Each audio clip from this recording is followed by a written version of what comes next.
Students, we are continuing with the chapter production function and the concepts. We have discussed law of variable proportion. इसका define मैंने आपको बताया था. शुरुआत में MP राइज हो सकती है, but ultimately it will fall and then it can be fall to 0 और नेगेटिव. यानी यहीं से आपको मैं प्रोडक्शन की तीनों स्टेज बता देता हूँ. शुरुआत में MP राइज करेगी स्टेज 1 में, स्टेज 2 में MP फॉल करेगी और फॉल करते करते 0 तक आ सकती है. फॉल करते करते 0 तक आ सकती है, दैट इज स्टेज 2. और थर्ड स्टेज में MP नेगेटिव होगी, इसको हम बोलते हैं स्टेज 3. इन तीनों स्टेजेस के नाम जो होते हैं, पहली स्टेज का नाम होता है इंक्रीजिंग रिटर्न टू फैक्टर,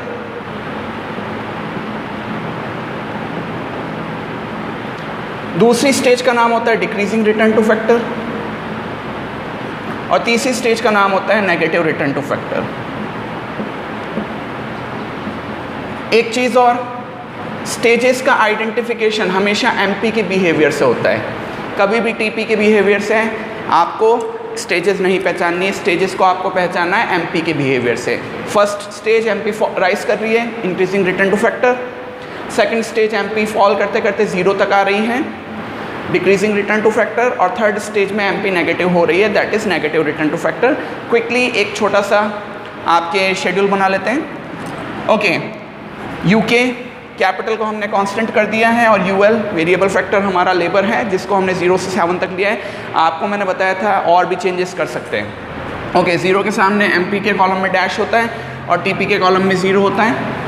अब सबसे पहले ये डिफ़ाइन कर लीजिए कि आपको कहाँ तक स्टेज चलानी है. अब जैसे आपने कहा कि सपोज़ मैं इस टेबल में यहाँ तक स्टेज 1 चलाना चाहता हूँ, स्टेज 1 यहाँ तक चलाना चाहता हूँ, तो जहाँ मेरी स्टेज 1 चल रही है सेकंड यूनिट तक, यहीं से मेरा स्टेज 2 शुरू होगा. सपोज़ मैं 5 यूनिट तक स्टेज 2 को लेना चाह रहा हूँ, तो जहाँ मेरी स्टेज 1 ख़त्म होगी वहीं पे मेरा स्टेज 2 शुरू हो जाएगा. देखिएगा, इसको ओवरलैपिंग बोला था मैंने, स्टेज 2.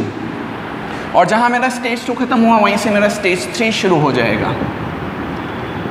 ओके, स्टेज 1 में MP राइज करती हैं, तो MP को राइज करा देते हैं. पॉइंट्स का कोई ध्यान नहीं रखना, सीधा राइज होना चाहिए. Okay, let it be 3 and 5. कोई भी नंबर लिखे जा सकते बेटा, पूरा फ्री है अपन.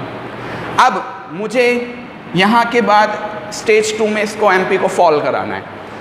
5 से मैंने कर दिया 4 से मैंने कर दिया 1 या 2. अब देखिएगा, इस पूरी टेबल में हमने बोला था कि 0 आ सकता है, लेकिन 0 एक ही जगह आ सकता है. या तो जहां आप स्टेज 2 ख़त्म कर रहे हो वहीं पे 0 आएगा, अदरवाइज कहीं नहीं आएगा. मतलब इस पूरी टेबल में अगर आप MP के कॉलम में 0 लाना चाहते हो तो यहाँ केवल इसी जगह आ सकता है. अब आप कहो कि नहीं, मैं तो 0 नहीं लिख के यहाँ 1 लिखना चाहता हूँ, तो वो भी अलाउड है, उसमें कोई गड़बड़ नहीं है. आप चाहें तो यहाँ पर लास्ट कोई पॉजिटिव नंबर रखेंगे या फिर यहाँ पर 0 रखेंगे. इस पूरी टेबल में 0 यहीं आ सकता है. यानी यहाँ की कोई एंट्री जो होगी जहाँ आपका लास्ट स्टेज 2 ख़त्म हो रहा है, वहाँ पे इस पूरी टेबल का लास्ट पॉजिटिव नंबर आएगा इन टर्म्स ऑफ MP, या फिर 0 आएगा. उसके अलावा कोई नंबर नहीं आ सकता. और इसके बाद नीचे जाते ही आपकी टेबल में फॉल होगा, नेगेटिव हो जाएगा, क्योंकि थर्ड स्टेज में MP नेगेटिव होती है. तो यहाँ आप 0 भी रख सकते हैं और चाहें तो 0 के अलावा और भी कोई नंबर रख सकते हैं, बट ध्यान रखिएगा वो 2 से छोटा होना चाहिए और नेगेटिव नहीं होना चाहिए. यानी 1 आ सकता है यहाँ पे. ओके, अगली बात, MP हो गया तो TP का फॉर्मूला होता है सिग्मा MP. अब TP निकालेंगे 0 + 3 that is 3, 3 + 5 8, 8 + 4 12, 12 + 2 14 and 14 + 0 that is 14. Now 14 plus minus का 1 that is 13 and 13 plus minus का 2 that is 11. AP का कॉलम अभी इतना इंपॉर्टेंट नहीं है, आप जानते हैं AP कैसे निकलेगा, TP/L करने से आएगा. अब देखिएगा, इसका मैं थोड़ा सा ग्राफ आपको बता देता हूँ और साथ के साथ और थोड़ा सा स्टेजेस के बारे में डिटेल में बात कर लेते हैं. तो जब बेटा आप इसका ग्राफ खींचेंगे तो वो ग्राफ कुछ ऐसा बनेगा. आपका MP कर्व कुछ ऐसा जाएगा.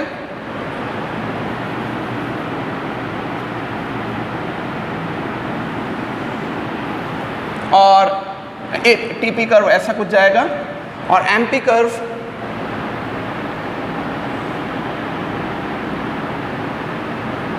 ऐसा देखने को मिलेगा। अब समझिएगा, जो आपका टीपी कर्व है वो 0 यूनिट से शुरू हो रहा है या 0 से शुरू हो रहा है, क्योंकि 0 यूनिट पे 0 आपके टीपी की वैल्यू थी, जबकि एमपी कर्व फर्स्ट यूनिट के सामने से शुरू हो रहा है। ध्यान रखिएगा, क्योंकि 0 पे एमपी का कंसेप्ट नहीं लगता। दूसरी बात, एमपी कर्व शुरुआत में राइज कर रहा है यहाँ तक, देखिएगा यहाँ तक, ठीक है। तो यहाँ तक आपका स्टेज 1 माना जाएगा,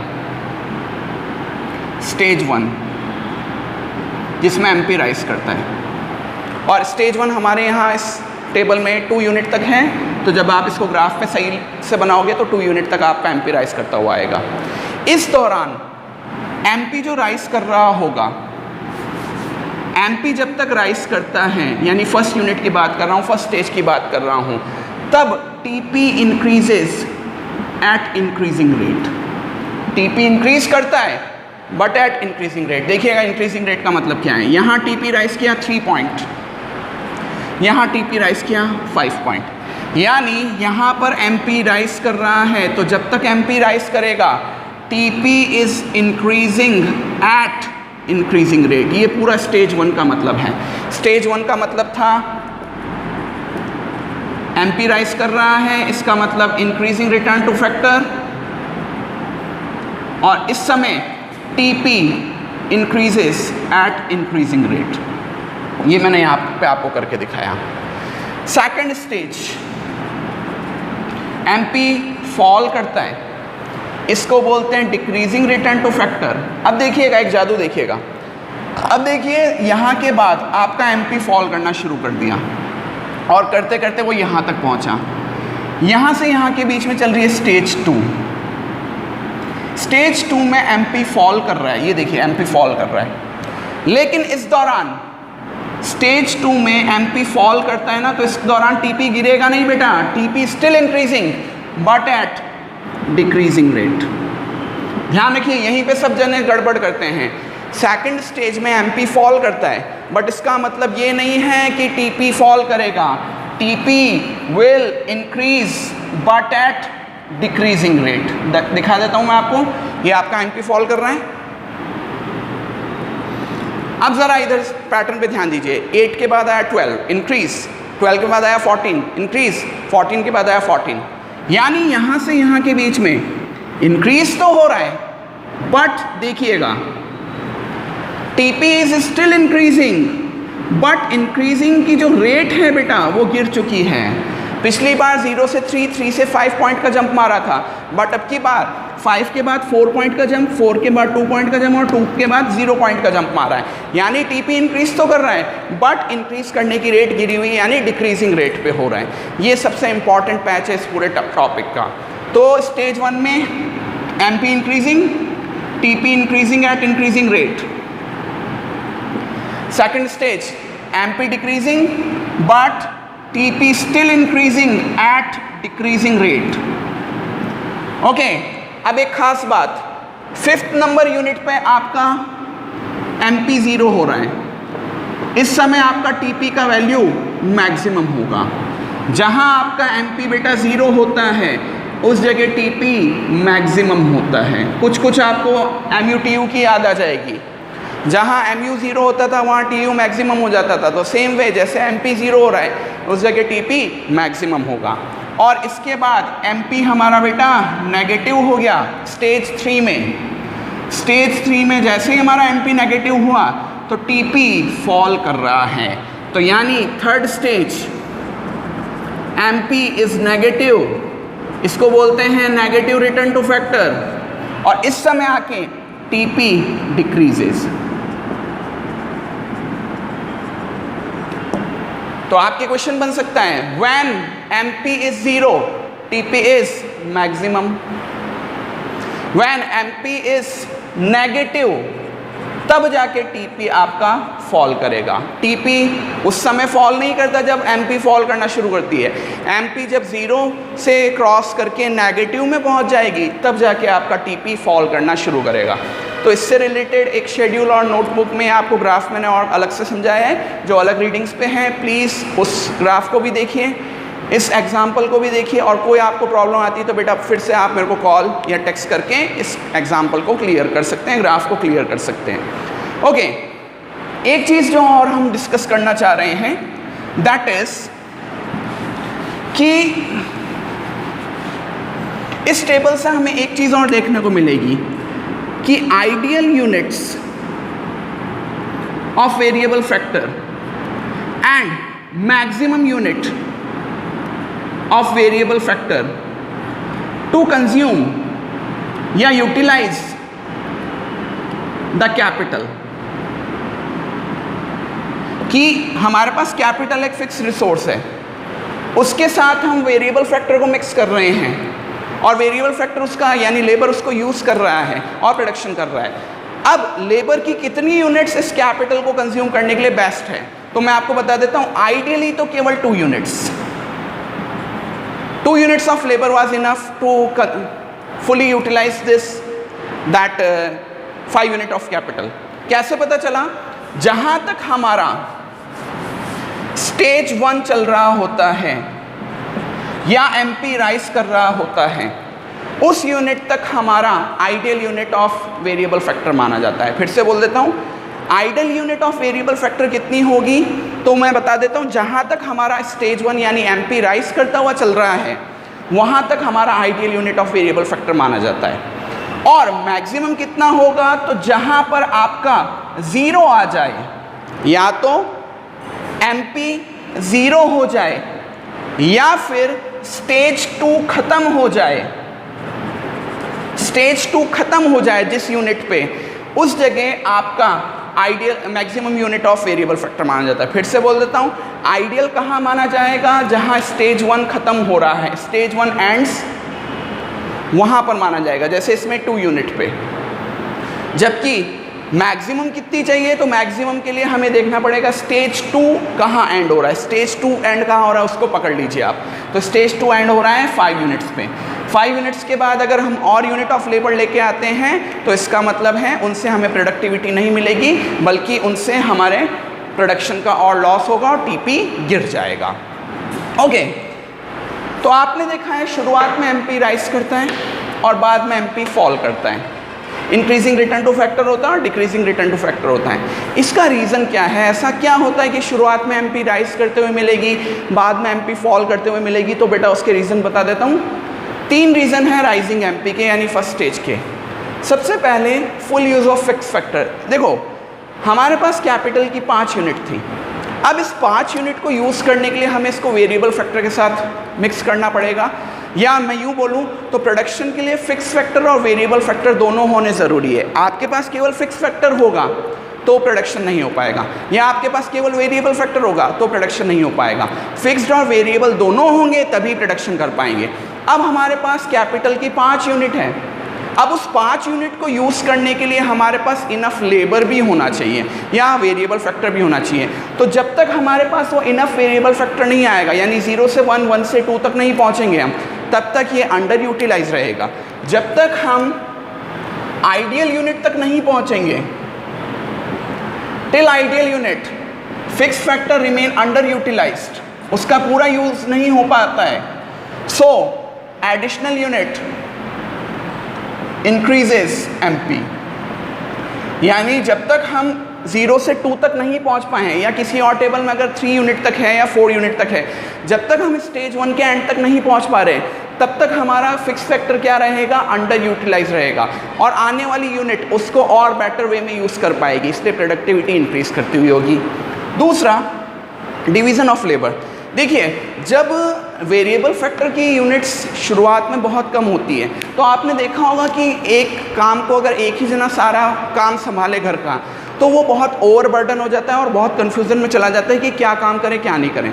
जबकि अगर हम उस काम को बांट लें यानी डिवीज़न ऑफ लेबर कर दें, तो हमें अपने वर्क को का एक स्पेशलाइज पोर्शन करना होता है। जैसे इस स्कूल में मैं सारे सब्जेक्ट नहीं संभाल रहा हूँ, मैं केवल और केवल इकोनॉमिक्स की बात कर रहा हूँ। यस, मुझे अकाउंट्स पढ़ाना आता है, अकाउंट्स का अच्छा खासा नॉलेज है, मुझे बीएसटी का भी अच्छा खासा नॉलेज है, बट मुझे इस स्कूल ने केवल इकोनॉमिक्स के लिए अपॉइंट किया है, तो मैं केवल और केवल मेरा स्ट्रेस इकोनॉमिक्स पे कर रहा हूँ। तो मैं किसी तरीके के कन्फ्यूज़न में नहीं हूँ कि मुझे अकाउंट्स में क्या पढ़ाना है, किसी बीएसटी में क्या कराना है, मैं केवल इकोनॉमिक्स की बात कर रहा हूँ। तो यानी जब मुझे मेरा वर्क बांट के दे दिया गया या डिवीज़न ऑफ लेबर कर दिया गया, तो इसकी वजह से मुझे मेरा वर्क एक खास डायरेक्शन में लेना है जिसको स्पेशलाइजेशन बोलते हैं, और स्पेशलाइजेशन से हमेशा एफिशिएंसी बढ़ती है।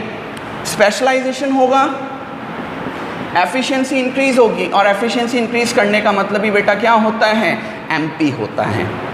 एक चीज़ और, इसी के साथ जैसे जैसे डिवीज़न ऑफ लेबर होता है, यानी 0 से 1, 1 से 2 या और किसी यूनिट पर हम जा रहे हैं शुरुआती स्टेज में, तो इन यूनिट्स के बीच में क्या होता है, कोऑर्डिनेशन इंक्रीज होता है, बेटर होता है या इम्प्रूव्ड होता है। और हमेशा ध्यान रखिएगा, जितना यूनिट्स के बीच में या वेरिएबल फैक्टर की यूनिट्स के बीच में कोऑर्डिनेशन बेटर होगा, उतना एमपी बढ़ेगा और प्रोडक्टिविटी इंक्रीज होगी। तो ये स्टेज 1 यानी राइजिंग एमपी या stage 1 increasing return two factor के रीजंस हैं। एक चीज़ और, अब हम बात करते हैं स्टेज 2 क्यों आती है। भाई एमपी राइज कर रही है तो एमपी फॉल क्यों करती है। तो एमपी फॉल करने के पीछे ये 3 रीज़न है। पहला, fixity of factor. Fixity of factor का मतलब क्या होता है कि देखो, आपके जो फिक्स फैक्टर होता है उसकी एक मैक्सिमम लिमिट है। अभी आपको याद हो तो मैंने आपको बताया था कि आइडियली फिक्स फैक्टर का यूज़ कहाँ तक हो सकता है और मैक्सिमम कहाँ तक यूज़ हो सकता है। तो देखिए, इस लिमिट तक जब तक हमारा फिक्स फैक्टर पहुँचेगा तो कुछ ना कुछ हद तक वो अपना प्रोडक्शन बढ़ाता रहेगा, लेकिन जब उसकी लिमिट से ज़्यादा बाहर हो जाएगा, यानी उसकी भी एक लिमिट होती है, फिक्स फैक्टर का भी एक प्रोडक्शन कैपेसिटी होता है, जब हम उस प्रोडक्शन कैपेसिटी से बाहर चले जाते हैं तो हमारा फिक्स फैक्टर ओवर यूटिलाइज हो जाता है। और ओवर यूटिलाइज होने का मतलब है, over utilisation of fix factor का मतलब है आपकी एमपी फॉल करेगी। जैसे अपन कहते हैं ना, स्कूटर पे या गाड़ी पे जैसे 2 जने बैठे गाड़ी ठीक चलेगी, गाड़ी पे 3 जने बिठा दोगे तो थोड़ा सा ट्रबल होगा, और गाड़ी पे 4, 5, 6, 7, 8 जने एक साथ बिठा दोगे तो गाड़ी बिल्कुल बैठ जाएगी। ये बिल्कुल वही बात है। Next, imperfect substitution. एक चीज़ और, नो डाउट कि लेबर और फिक्स फैक्टर दोनों मिक्सअप करने चाहिए थे, लेकिन देखिएगा, लेबर एक खास जगह तक ही आपका प्रोडक्शन इंक्रीज कर सकता है, या मैं यूं कहूं, लेबर आपका प्रोडक्शन तब तक ही इंक्रीज कर पाएगा जब तक वो फिक्स फैक्टर को फुल यूटिलाइज ना कर ले। वंस आपका लेबर इस फुल यूटिलाइजेशन कॉलम तक पहुंच गया तो उसके बाद वो एमपी को इंक्रीज नहीं कर पाएगा। इसको एक अच्छे से एग्जांपल से समझाता हूं। देखो बेटा, मान लीजिए आपके पास एक मशीन है जो 1000 यूनिट्स का मैक्सिमम प्रोडक्शन कर सकती है, ठीक है। अब देखिए, और हर 100 यूनिट बनाने के लिए आपको 5 लेबर की ज़रूरत है। अब मान लीजिए आप 200 यूनिट्स का प्रोडक्शन कर रहे हो, तो मशीन कितनी चाहिए, केवल एक, क्योंकि 1000 यूनिट्स का मैक्सिमम प्रोडक्शन है। और लेबर कितनी चाहिए, तो लेबर के लिए हमने बोला था हर 100 के लिए 5, तो 200 के लिए अपने को चाहिएगा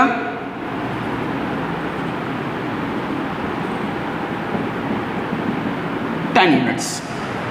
सेम वे, मान लीजिए आप 500 यूनिट्स बनाना चाह रहे हो, मशीन एक, क्योंकि 1000 यूनिट्स का मैक्सिमम प्रोडक्शन हो सकता है, जबकि लेबर की हम बात करें तो 25 यूनिट ऑफ लेबर की चाहिएगी। मान लीजिए मैं 800 यूनिट्स का प्रोडक्शन करूं तो केवल एक मशीन से काम चल जाएगा, जबकि मैं लेबर की बात करूं तो 40 यूनिट ऑफ लेबर। तो आप देख रहे हैं बेटा, मैं मशीन को कांस्टेंट करके चल रहा हूं और केवल लेबर को इंक्रीज करके प्रोडक्शन बढ़ा रहा हूं। लेकिन बेटा इसकी भी एक लिमिट है। ये लिमिट कब तक चलेगी, जब तक हम यहाँ 1000 के फिगर तक नहीं आ जाते हैं। एक बार 1000 का फिगर आ गया तो इसके बाद हमें मशीन को रिप्लेस करके या मशीन को एक्स्ट्रा बनाना पड़ेगा। उस समय अगर हम लेबर को बढ़ाते रहेंगे तो अल्टीमेटली जाके हमारी मशीन कलेप्स हो जाएगी। 1000 यूनिट हमारी मशीन का मैक्सिमम प्रोडक्शन आउटपुट है। हम इस मशीन को कांस्टेंट रखें और केवल लेबर को बढ़ा के तब तक वर्क कर सकते हैं जब तक कि आउटपुट लेवल 1000 के अंदर है। एक बार 1000 का लेवल अचीव हो गया ना, तो इसके बाद प्रोडक्शन बढ़ाने के लिए हमें मशीन को लाना पड़ेगा, एक्स्ट्रा मशीन लानी पड़ेगी। अगर उस समय भी हम लेबर के थ्रू ही अपना प्रोडक्शन बढ़ाते हैं तो अल्टीमेटली इस मशीन के ऊपर प्रेशर पड़ेगा और ये मशीन कोलैप्स हो जाएगी, डैमेज हो जाएगी। तो ये इसका रीज़न है इम्परफेक्ट सब्सटीट्यूशन में। Last, poor coordination. देखो, जैसे जैसे अपन ने शुरुआत में बोला था कि 0 से 1, 1 से 2 पे आ रहे हैं तो कोऑर्डिनेशन बढ़ता है, लेकिन जब एक वर्क पे ज़रूरत से ज़्यादा लोग इंगेज हो जाते हैं, आइडियली 2 जने होने चाहिए थे, बट 2 से ज़्यादा जने इंगेज हो जाएंगे तो धीरे धीरे उनके बीच में क्लैशेस होंगे, उनके बीच में कोऑर्डिनेशन बनने की जगह कोऑर्डिनेशन बिगड़ने लगेगा और पुअर कोऑर्डिनेशन हमेशा एमपी को फॉल करने की तरफ ले जाता है। So here we have discussed the schedule, stages, graph और उसके अलावा जो हमारी दोनों स्टेजेस थी, शुरुआत की 2 स्टेजेस थी, एमपी राइजिंग वाली स्टेज 1 वाली और स्टेज 2, उसको रीज़न क्या रहते हैं, उसके पीछे के क्या रीज़न हैं, वो हमने यहाँ डिस्कस किए हैं। Further concepts in the next video are coming.